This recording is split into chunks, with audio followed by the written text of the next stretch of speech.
I was meditating, I felt that Spirit wanted me to come on and talk about energy pendulums. So first I want to talk about how that everything is energy. Everything that exists around us is compiled of energy. We have energy moving through our bodies, We give energy through our thoughts, through our emotions, through our actions. Everything, absolutely everything is energy. Now, energy is unlimited in the fact that it's all around us, but the energy that we have for the day is limited. Now, there's things that we can do to add to our energy, and there's things that we can do to take away from our energy. There's so many things that we don't know we will encounter throughout the day that it's really important for us to conserve and protect our energy. So, what is an energy pendulum? All right. So, energy pendulum is anything that we can send energy to. And that is absolutely anything. It can be a person, it can be an idea, it can be an emotion. It's limitless. All right? So, again, a pendulum is something that when it is stationary, there is no energy moving it. But when it is in motion, that is when energy is flowing. So it has energy stored in it, but it cannot really move unless an outside force creates energy and sends it in its direction. So let's talk about energy pendulums as a behavior. So say that there's a behavior that you do consistently on a daily basis. Maybe that energy is taking a walk. Maybe it is doing breath work. Maybe it is creating a ritual for how you do your morning. Your energy is focused on that, right? But say you're not really feeling like doing that thing, right? Feelings are energy. So when you send your energy away from that ritual or that practice, and you focus your energy on not feeling like, I don't feel like participating in this ritual or this activity, you create another pendulum.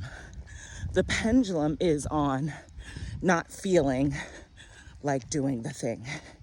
And thereby you remove the energy that you had going towards your activity and you send it away.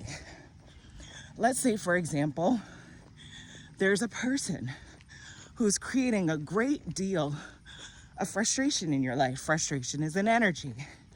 The energy is focused in the direction of the person. I feel frustrated by this person. I feel angry at this person. I am mad at this person. Where is your energy going? It's going to the pendulum of the person. This is an energy that we operate in a lot that really affects how we show up. Because if you remember, I said we have a certain amount of energy throughout the day to deal with the things that are going to come up.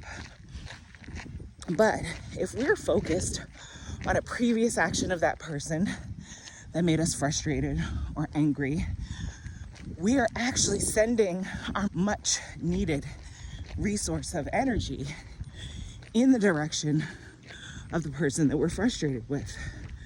What could we do instead to conserve our energy? Well, that looks like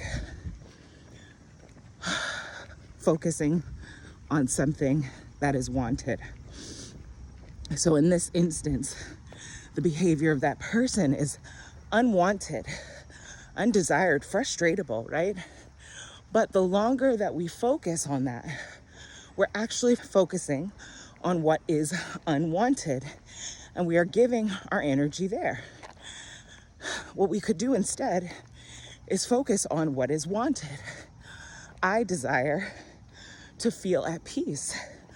I desire to feel unbothered. I desire to create impact in all the places in which I exist. I desire to give grace, even when I'm deciding to give grace when it's difficult. So when we focus our energy on grace, on peace, on our personal joy, what does that do? On gratitude. Gratitude is an excellent place to place our energy in gratitude, because gratitude is like a key to opening ourselves up to receiving even more good. Just think about it. Say, like, if you have kids and they are so appreciative of something that you've done, you want to see them appreciate something else that you do, and you're more likely to do something for them again because they're so appreciative. If you have a child who's always complaining, who's never happy about anything that you do for them, you will not want to do anything for them because you can't make them happy.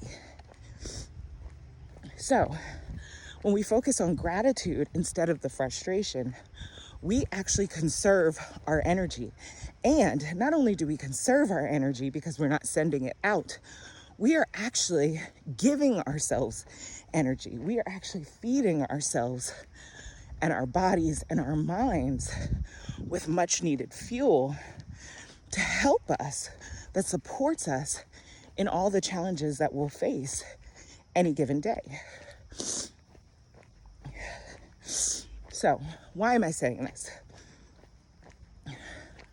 When we focus our energy on tearing down, when we focus our energy on negativity, when we focus our energy on a person that we do not like, we are harming no one but ourselves. This is not to say that we're not aware of what is happening in the world. This is not to say that we don't care about the things that are happening and how people's actions are impacting the world around us.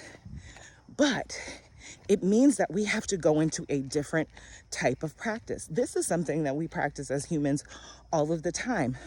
Complaining, frustration, anger, jealousy, even sending harm to someone. That is a misuse of the vital energy that we carry. And not only is it a misuse, it is not ecologically sound. It is not rooted in justice. It is not rooted in love and kindness and compassion and care. We have to be really careful not to become hypocrites because of emotions that we feel towards people.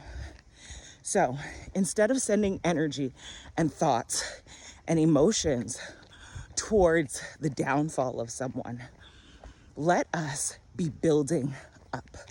Let us focus on building up with our emotions and our words and our actions the people who may be harmed by this individual. I'm talking about something very specifically. And if you know, you know. But yes, it is really important that we conserve and use our energy properly. Not just so we are in alignment, not just so we aren't making ourselves hypocrites when we say we want the greatest good for all, but also so that we have the energy that we need and the insight that we need and the emotional stability that we need to create a world that works for us all.